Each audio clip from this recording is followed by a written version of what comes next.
കണ്ടങ്ങാട്ട് ഭഗവതി ക്ഷേത്രത്തിൽ നടന്ന തിരുവുത്സവത്തിന്റെ തൃക്കൊടിയേറ്റ് ഭക്തി നിർഭരമായി. കൊടിയേറ്റിന് മുന്നോടിയായി ഭഗവതിയുടെ സന്നിധിയിലേക്ക് നടന്ന തിരുവാഭരണ ഘോഷയാത്രയുടെ ഭദ്രദീപ പ്രകാശനം വേണുഗോപാൽ വെമ്പിളിൽ നിർവഹിച്ചു. ക്ഷേത്രം തന്ത്രി തന്ത്രരത്നം അഴകത്ത് ബ്രഹ്മശ്രീ പരമേശ്വരൻ നമ്പൂതിരിപ്പാടിന്റെ മുഖ്യ കാർമ്മികത്വത്തിലാണ് ഇടക്കൊച്ചി കണ്ടങ്ങാട്ട് ഭഗവതി ക്ഷേത്രത്തിൽ തിരുവുത്സവത്തിന്റെ തൃക്കൊടിയേറ്റ് നടത്തിയത്. വി.കെ. പ്രകാശൻ സ്വർണ്ണക്കൊടിമണി ഭഗവതിയുടെ മുൻപിൽ സമർപ്പിച്ചു. ഉത്സവത്തിന് മുന്നോടിയായി നടന്ന മഹാ അന്നദാനം പി.ടി. ലക്കിയും തിരുവാഭരണ ഘോഷയാത്ര വേണുഗോപാൽ വെമ്പിളിലും ഭദ്രദീപം തെളിയിച്ച് ഉദ്ഘാടനം ചെയ്തു. വി.കെ. ലാലന്റെ ഭവനത്തിൽ നിന്നും കൊടിക്കയറും അനന്തു അജയഘോഷിന്റെയും അക്ഷയ് അജയഘോഷിന്റെയും ഭവനത്തിൽ നിന്നും കൊടിക്കൂറയും ദേവസ്വം ഹെഡ് ഓഫീസിലെത്തിച്ച് തിരു ഉടയാടയും കലവറ നിറക്കാനുള്ള വിഭവങ്ങളോടുകൂടി വാദ്യമേളങ്ങളുടെ അകമ്പടിയോടെയാണ് നൂറുകണക്കിന് ഭക്തജനങ്ങളുടെ നേതൃത്വത്തിൽ ക്ഷേത്രത്തിലേക്ക് എത്തിയത്. തുടർന്ന് നടന്ന തൃക്കൊടിയേറ്റും തീരദേശ കാലസമിതിയുടെ മുല്ലേത്തറ നാട്ടുതാലവും നൃത്തദീക്ഷ ഇടക്കൊച്ചിയും റിതം കണ്ടങ്ങാട്ടും അവതരിപ്പിച്ച വിവിധ കലാപ്രകടനങ്ങളും അരങ്ങേറി. ദേവസ്വം ഭാരവാഹികളായ P Suyans, C Gopalakrishnan, K Sasikumar, Rajaneesh Vasudev എന്നിവരുടെ നേതൃത്വത്തിലാണ് ഉത്സവാഘോഷങ്ങൾ നടന്നത്. ദേവസ്വം വനിതാ സംഘവും ആഘോഷങ്ങൾക്ക് നേതൃത്വം നൽകി. ഇടക്കൊച്ചി കണ്ടങ്ങാട്ട് ഭഗവതി ക്ഷേത്രത്തിലെ ഉത്സവത്തോടനുബന്ധിച്ച് ഇന്ന് കൊടി കയറുകയാണ്.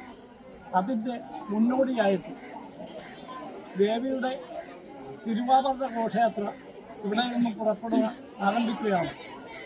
സർവവിഭൂഷയായ ആഭരണങ്ങളെല്ലാം ചാർത്തിക്കൊണ്ട് മാത്രമാണ് ഈ ഉത്സവത്തിൻ്റെ കൊടി ഉയരുന്നത്. പ്രഭാവമുള്ളൊരു സാന്നിധ്യം തന്നെയാണ് കണ്ടങ്ങാട് ദേവസ്വത്തിൽ കിട്ടിക്കൊണ്ടിരിക്കുന്നത്. അത് ഭയങ്കര സന്തോഷകരവും ആനന്ദകരവുമാണ്.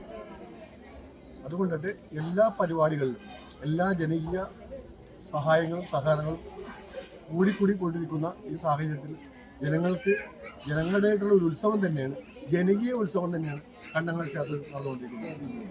ജനുവരി 31 മുതൽ ഫെബ്രുവരി 5 വരെയുള്ള ഉത്സവ ദിവസങ്ങൾ ഇടക്കൊച്ചിയിലെ നിവാസികൾക്ക് ഏറെ സന്തോഷകരവും ആനന്ദകരവുമാണ്. അതിന് തുടക്കം കുറിക്കുന്ന ഈ ധന്യമുഹൂർത്തത്തിൽ തിരുവാഭരണ ഘോഷയാത്ര ഇവിടെ നിന്നും ആരംഭിച്ച് ക്ഷേത്രത്തിലെത്തി ക്ഷേത്രം തന്ത്രി ശ്രീ അഴകത്ത് പരമേശ്വരൻ നമ്പൂതിരിപ്പാടിൻ്റെ മുഖ്യ കാർമ്മികത്വത്തിൽ തൃക്കൊടിയേറ്റ് അതിനുശേഷം 5 ദിവസം നീണ്ടു നിൽക്കുന്ന വിവിധ കലാപരിപാടികളോടുകൂടിയ അതിമനോഹരമായ കണ്ടങ്ങാട്ട് ഭഗവതിയുടെ തിരുവുത്സവം ആറാട്ടോടുകൂടി ഫെബ്രുവരി 5 അവസാനിക്കുകയാണ്. ക്ഷേത്രത്തിലെ 43 അംഗ വനിതാ സംഘത്തിൻ്റെ എല്ലാ ആളുകളും വളരെ കൃത്യമായി അവരവർക്ക് നിയോഗിച്ചിരിക്കുന്ന പ്രവർത്തനങ്ങൾ ചെയ്യുന്നുണ്ട്. ക്ഷേത്രത്തിൽ ഒരുപാട് കാര്യങ്ങളൊക്കെ ഉണ്ടാവുമല്ലോ. അപ്പം അതിലെല്ലായിടത്തും വനിതാ സംഘത്തിൻ്റെ എല്ലാ ഇതും സെറ്റാണ്. അത് രീതിയിൽ എല്ലാം നല്ല രീതിയിൽ പ്രവർത്തിച്ചു പോകും.